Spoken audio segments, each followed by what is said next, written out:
সকালবেলা রান্নাঘরে রান্না করতে করতেই মাকে ফোন করে কই মাছের গঙ্গা যমুনা রেসিপিটা জেনে নিচ্ছিলাম। ওটা হলো মায়ের স্পেশাল আইটেম, একবার খেলে মুখে লেগে থাকবে। ফোনটা রেখেছি। প্রায় সঙ্গে সঙ্গে আমার স্বামী সুমন বলল, এইটুকু ব্যাপার তাও ভোর ভোর মাকে ফোন করে জানতে হবে কেন? আমার মাও তো এখানে ছিল, সে রান্নাটা জানে কি না একবার জিজ্ঞাসাও তো করতে পারতে। তারপর ব্যঙ্গের টোনে বলল, অবশ্য তোমার মা তোমাকে ভালো মন্দ খাইয়ে মানুষ করেছে, আমরা তো এমনি এমনি মানুষ হয়ে গেছি, বলে স্নানে চলে গেল। কথাটায় মন খারাপ হয়ে গেল। শাশুড়ি বললে হয়তো এতটা কষ্ট পেতাম না, কিন্তু দিনের শুরুতেই স্বামীর থেকে এটা আশা করিনি। তিনি আমার মা, মায়ের সঙ্গে কথা বলতে গেলে এখন আমার জরুরি দরকার লাগবে। অনেক বড় ব্যাপার না হলে এতটুকু ব্যাপারে মায়ের সঙ্গে আর কথা বলা যাবে না, কারণ আমি শ্বশুর বাড়িতে আছি বলে। আচ্ছা, জোর করে কোনো সম্পর্ক কি ছেঁড়া বা জোড়া যায়? ঘড়িতে কাঁটায় কাঁটায় 8টা। আমি কাঁসারের থালায় ভাত, আলু ভাজা, দুটো বাটিতে মুসুরির ডাল আর মাছের ঝোল সাজিয়ে দিয়ে সুমনকে খেতে বসার জন্য ডাক দিলাম। তারপর আবার দৌড়ে গেলাম রান্নাঘরে। ওর টিফিন প্যাক করতে হবে 10 মিনিটের মধ্যে। এই 10 মিনিটের মধ্যে ও খেয়ে হাত মুখ ধুয়ে লাঞ্চ বক্স নিয়ে অফিসে বেরিয়ে যাবে। কন্টেনারে সবেমাত্র পরোটাটা ভরেছি। ডাইনিং থেকে সুমনের চিৎকার, ডালটা নিজে মুখে দিয়ে দেখেছো? একবার তো ভাত খাই, তাও আলুনি খাবার, সারাদিন বাড়িতে করোটা কি? আমি সামনে গিয়ে বললাম, ডালে লবণ দিয়েছিলাম গো, মনে হয় একটু কম হয়েছে। পরে আর চেখে দেখার সময় হয়নি। ও তপ্ত চোখে তাকিয়ে বলল, আহামরি যে পড়াশোনা করতে তাও তো নয়, তোমার মা তো সব ব্যাপারে তোমাকে গাইড করে, তা তিনি কি একটু রান্না বান্নাটা ধরে শেখাননি? শেখরের বউয়ের রান্না তো খেয়েছো, কেমন কায়দা দেখেছো? ভালো জিনিস একটু শিখতে ইচ্ছা হয় না? আমি মৃদু হেসে ঘাড় নেড়ে বেরিয়ে এলাম ডাইনিং থেকে। তারপর যত্ন করে লাঞ্চ বক্সটা আটকে সদর দরজায় এসে সুমনের হাতে দিলাম। ও থমথমে মুখে বলল, আসছি। আমি দুগ্গা দুগ্গা, সাবধানে এসো বলে সদর দরজা আটকে দিলাম। ডাইনিংয়ে এসে এঁটো থালা তুলতে তুলতে মুখে একটা মৃদু হাসির রেশ খেলে গেল। লোকটার সত্যিই বড্ড মাথা গরম।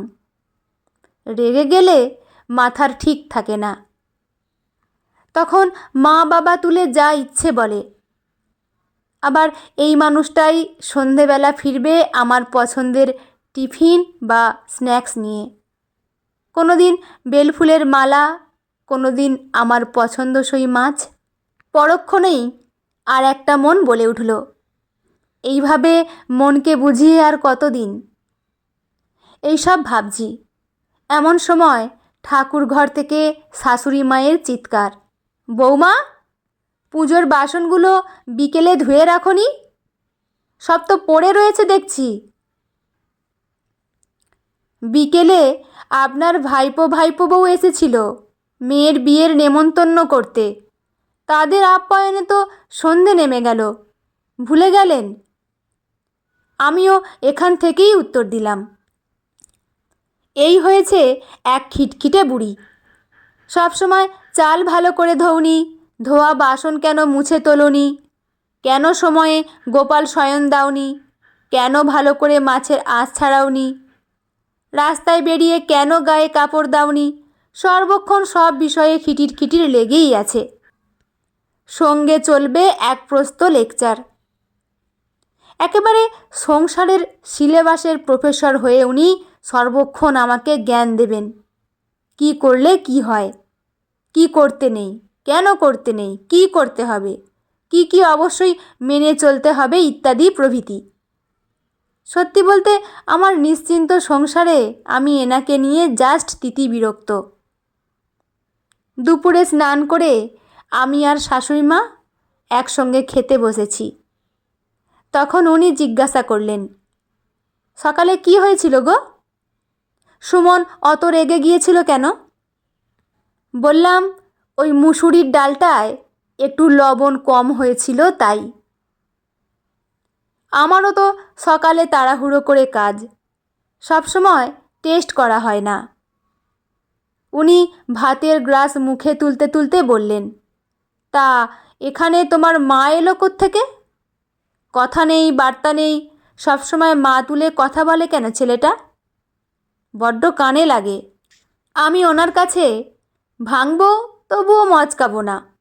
যে দেখিয়ে বললাম, ও আমাদের স্বামী স্ত্রীর বোঝাপড়া, আমি ওতে কিছু মনে করি না। ও রেগে গেলে ওভাবেই কথা বলে। তাছাড়া আপনারও তো এই সব সময় খিটখিটে স্বভাব, সব কাজে আমার খুঁত ধরা। এটাও তো আমার বড্ড খারাপ লাগে মা। আমি বা আপনাকে কিছু বলতে পারছি বলুন? উনি আহত মুখে সরু চোখে শুধু ওহ বলে খেয়ে চুপচাপ নিজের ঘরে চলে গেলেন। মনটা তেতো হয়ে গেল। সেই জন্য দুপুরে জমিয়ে একটা ঘুম দিলাম। সন্ধে 7টা নাগাদ সুমন অফিস থেকে ফিরল।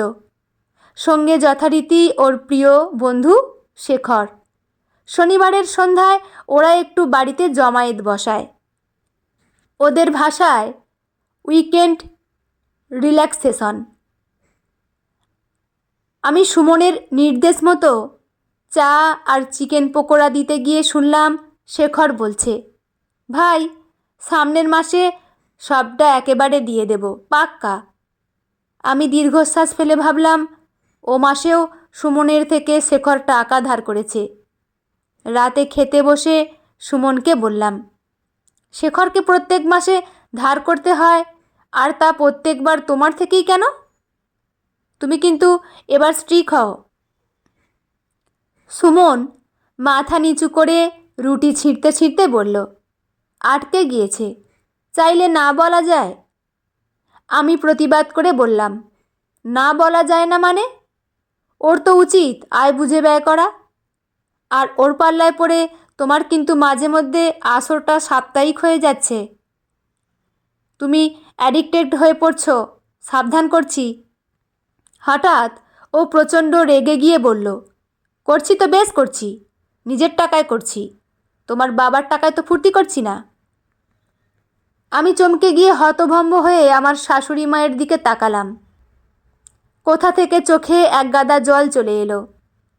উনি আস্তে আস্তে বললেন, এই হলো অন্যায়ের ধর্ম। একে যত বাড়তে দেবে ততই দ্বিগুণ জোরে তোমাকে ধাক্কা দেবে। তাই কখনো মনকে প্রবোধ দিয়ে অন্যায়কে প্রশ্রয় দিতে নেই। প্রথমেই গোড়া থেকে উপড়ে ফেলতে হয়। তারপর সর্বোচ্চ কঠিন হয়ে আঙুল তুলে ছেলেকে বললেন, কান খুলে একটা কথা শুনে রাখো। যার ওপর তোমার রাগ অভিযোগ তাকে তুমি দুটো কথা বলো, কোনো অসুবিধা নেই, কিন্তু কখনো তার মা বাবাকে মেনশন করে নয়। তুমিও কিন্তু তাদের বাবা মা বলে ডাকো। আর সেই ডাকের মর্যাদা রক্ষা করার শিক্ষা আমি তোমাকে দিয়েছি বলেই মনে করি। তোমার বাবা তোমার পিসি সবসময় আমাকে বাবা মা তুলে কথা বলতো, আমার মায়ের সামনেই। মা আড়ালে চোখ মুছে হাসি মুখে মাছের সেরা পেটিটা সেই জামাইকেই কিন্তু তুলে দিত, পাছে এ বাড়িতে আমার যেন কোনো দুর্দশা না হয়। আচ্ছা, মেয়েরা কি শ্বশুর বাড়িতে থাকতে হবে এই নিয়মে বাধা বলেই পুরুষ এত সাহস পায়? তারপর এগিয়ে এসে আঁচলে আমার চোখের জল মুছিয়ে দিয়ে বললেন, আমি হয়তো তোমার মা হতে পারিনি আজও। সংসারের নিয়মকানুন শেখাতে গিয়ে বড্ড কঠোর হয়ে গেছি, কিন্তু খেয়াল করলে বুঝতে পারবে আমি কখনো তোমার মায়ের শিক্ষা নিয়ে কথা বলিনি। কারণটা কি জানো?